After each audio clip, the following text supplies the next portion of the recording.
Sekarang ada pelanggan. Oh,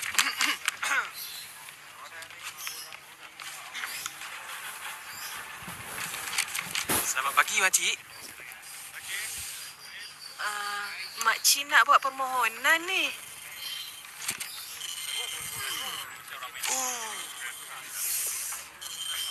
Susah ni. Sebentar, makcik. Ha.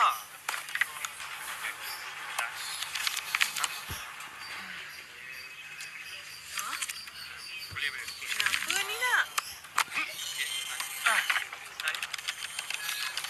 Ada masalah ke?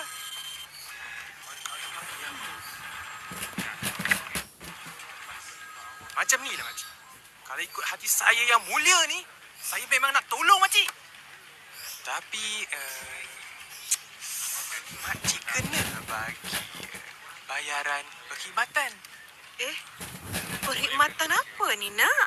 Setahu makcik, tak ada kena bayar apa-apa. Kena, makcik. Kalau tak lambat ni. Oh, macam tu. Sekarang baru makcik faham. Sekarang, bayaran apa ni? Jalankan tugas dengan amanah. Jangan amalkan rasuah. Jangan mengambil kesempatan. Kita mesti jujur dalam melaksanakan tanggungjawab kita. Next.